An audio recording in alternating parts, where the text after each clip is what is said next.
units inflicted the terrorists the surrounding of Kassab town in Latakia heavy losses.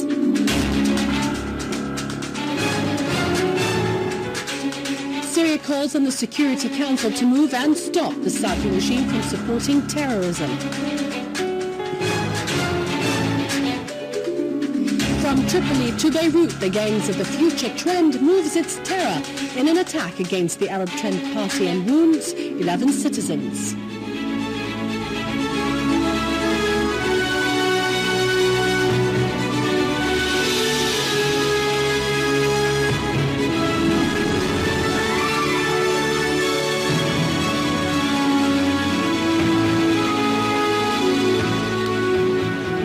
Good afternoon, welcome to our news bulletin. I'm Dania Nizam. An official source in the Foreign and Expatriates Ministry said that the unprecedented and unjustified military aggression carried out by the Turkish government against the sovereignty and territorial integrity of the Syrian Arab Republic in Kassab town on the borders during the last 2 days of Friday and Saturday reflects the actual Turkish government's involvement in what is going on in Syria since the beginning of the crisis and until now. It also reflects Erdogan's bankruptcy in tackling the needs of the Turkish people, who reject the aggressive policies towards Syria and refuses Erdogan's corruption. As the Turkish people expressed their rejection with demonstrations against Erdogan and demanded the departure of his regime.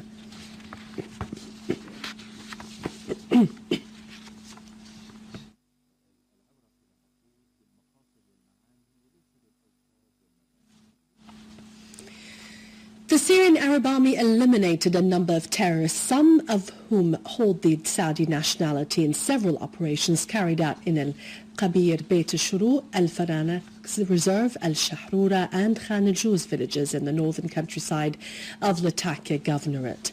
Among the killed terrorists were a Saudi called Abu Islam al-Tamimi, the leader of the so-called Ansar al-Sham, Ayham al-Sharaqi, the leader of the Jabhat al-Nusra, the Lebanese Maroun al-Majzoub, Abu al-Walid al-Ansari, Abu Abdullah al-Turki, Isam Zaidan, Abdullah Sufi and Muhammad Majbour. The Syrian Arab Army destroyed a missiles and ammunition warehouse, 4 vehicles carrying heavy machine guns, ammunition, explosive devices and 4 mortar launching pads.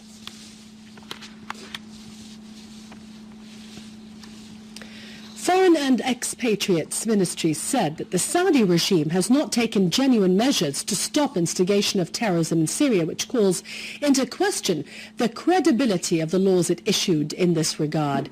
In 2 identical letters addressed to the United Nations Secretary General and President of the UN Security Council on the Saudi regime's subversive role in Syria, the ministry referred to a raft of counter-terrorism legislations issued by the Saudi regime in a make-believe attempt to convince the international community of its genuine involvement in a counter-terrorism drive. The Saudi regime thinks that its $100 million contribution to finance the United Nations Counter-Terrorism Center will absolve it of legal and ethical responsibility for the loss of thousands of lives and will cover up millions of dollars it pumped to support terrorist groups in Syria and elsewhere in the world, said the letters. The letters indicated that combating terrorism requires that words match actions. Consequently, the Saudi regime, by not taking real measures to stop instigation of terrorism and deter the fitna mongers who issued calls for jihad in Syria and elsewhere in the world in answer to the call of Al-Qaeda leader Ayham Zawahiri in October 2013, revealed these laws to be grossly lacking credibility. The ministry pointed out that the Saudi regime continues to spread Wahhabi thought, which underpins the crimes committed by terrorists in Syria where the danger lies. It is therefore not odd that thousands of Saudis, including university professors, doctors, engineers and employees, have embraced the Al-Qaeda-linked Wahhabi thought due to the regime's efforts to foster it in society. The ministry said that the blinded by mass media and social networks awash with Wahhabi indoctrination, those people have taken their leave from their families, lives and future to come to Syria to kill with impunity under what they call jihad. The ministry added that jihad is the fruit of political fatwas with a religious facade that are so detached from the teachings and values of Islam and a confirmation of the Saudi involvement of supporting terrorism. The ministry said that Syria will supply the United Nations Security Council and the relevant counter-terrorism committees with the ideas of 228 Saudi terrorists who got killed in Syria. The letters dismiss Saudi vows to punish those involved in combat operations in Syria upon their return as cheap media propaganda that ought to be replaced by real measures. As it submits these information to the United Nations Security Council, the Syrian government expects it to take the necessary deterrent measures against the Saudi regime to oblige it into giving up instigation of terrorism, according to its resolution number 1267 issued in 1999, 1373 in 2001, 1624 in 2005, and 1989 in 2011. The ministry concluded by calling on the UNSC to adopt the letter as one of the official documents of the UN Security Council and the UN General Assembly. The participated took to the streets supporting the army's victories and celebrating the liberation of Al-Sahra and Al-Husn towns from the armed terrorist groups. The participants chanted national slogans in an outpouring of patriotic feelings, praising the Syrian Arab Army's victories on the battlefield.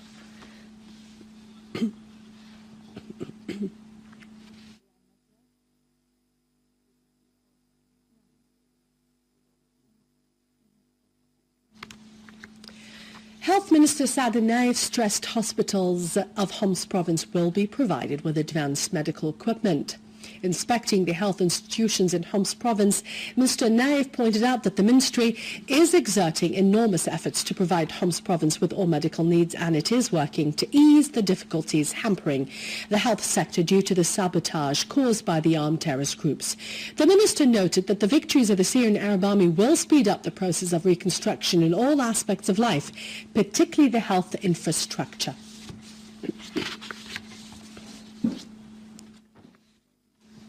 Ministry of State for the National Reconciliation Affairs Dr. Ali Haider called on all the Syrians to be aware of the systematic incitements practiced by Syria's enemies to sow division among the people. During his meeting with displaced families from the town of Man who took refuge in the town of Salhab and Hama countryside, Dr. Haider asserted that the national fabrication has foiled all incitement attempts, adding that the government is responsible and keen to free those who were kidnapped, pushing forward in the reconciliation process.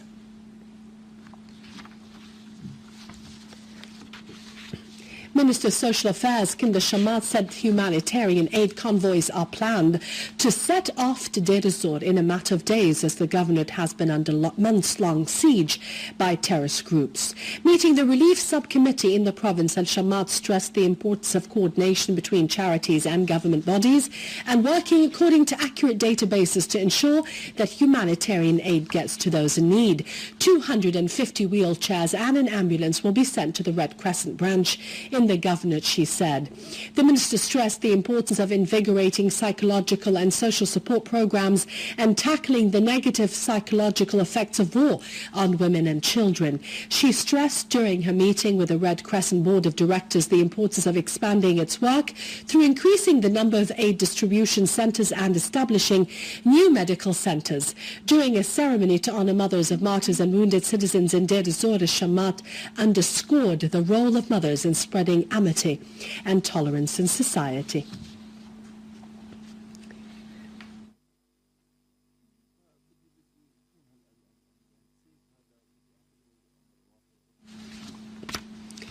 A convoy of trucks carrying humanitarian aid provided by the World Food Programme entered Hasaka province through Nusaybin crossing point on the Syrian-Turkish borders. The Syrian Arab Red Crescent branch and charities in Qamishli city received the shipment, which will be distributed among people affected by terrorism. Hasaka Governor Mohammed Zal Ali said that the government ensured that the crossing point is ready to permit the entry of only relief aid provided by international organizations as per agreements with the Syrian government.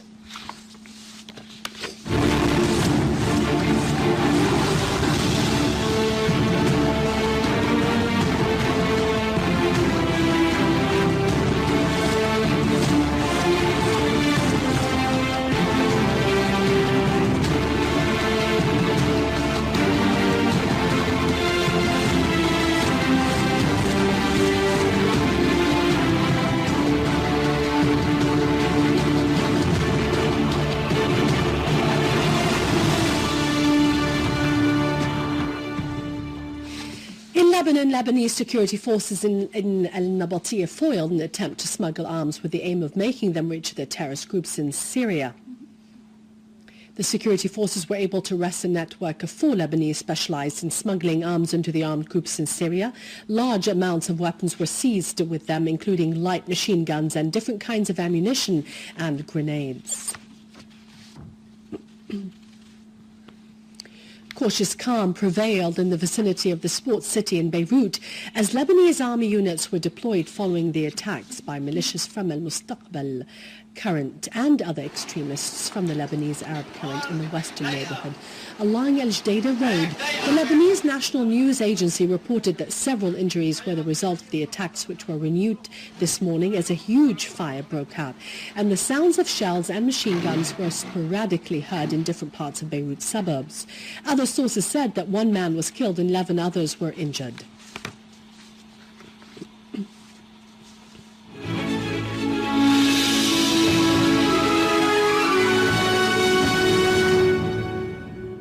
During his meeting with a delegation of Russian students, Minister of Justice Dr. Najm Ahmed underlined the necessity of boosting cooperation in the domain of legal studies and exchanging expertise with the Russian ministries and universities. For his part, Director of Public Relations at the University of Synergy, Michael Kodinov, said that the aim of the visit is to study the possibilities of opening several branches for his university in Damascus, focusing on the specializations needed in Syria. Meanwhile, Minister of Tourism Bishr Yazigi met the Russian delegation, underlining the importance of the Russian stance in restoring balance in the world. Minister Yazigi reviewed the damages inflicted on the tourism sector as a result of the crisis in Syria, referring to the facilitations provided by the government to the Russian investors in the domain of tourism. For his part, head of the Russian students delegation asserted that his delegation will positively convey the encouraging atmosphere for the investment in the field of tourism in Syria, which is home to the most ancient civilizations in the world.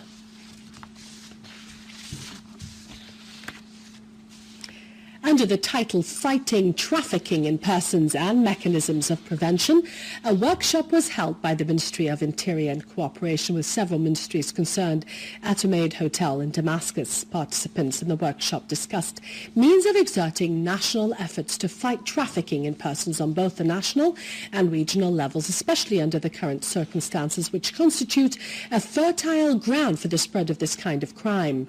Lecturers pointed out that Syria was one of the first countries which focused on pursuing the gangs involved in this kind of crime, who are led by international networks.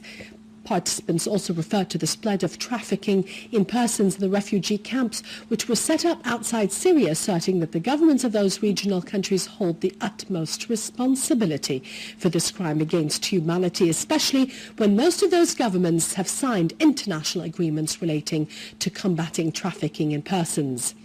The workshop is part of the humanitarian response plan signed between the Syrian government and the UN humanitarian organizations working in Syria.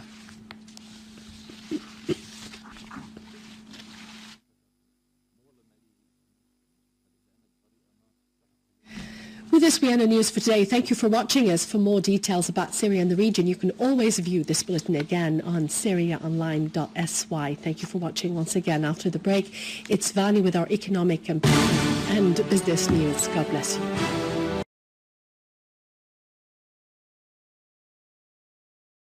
Heavy losses.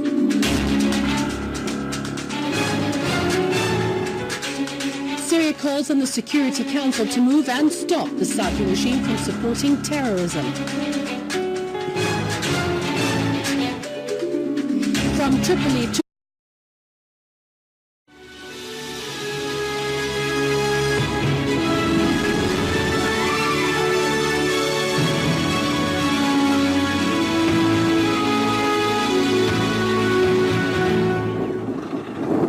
Beirut, the gangs of the future trend moves its terror in an attack against the Arab Trend Party and wounds 11 citizens.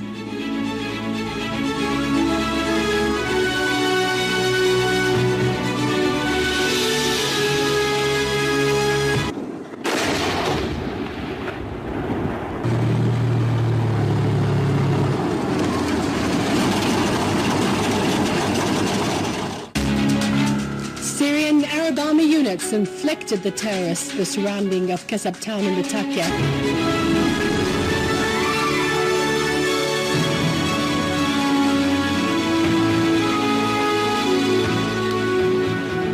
Good afternoon, welcome to our news bulletin. I'm Dania Nizam.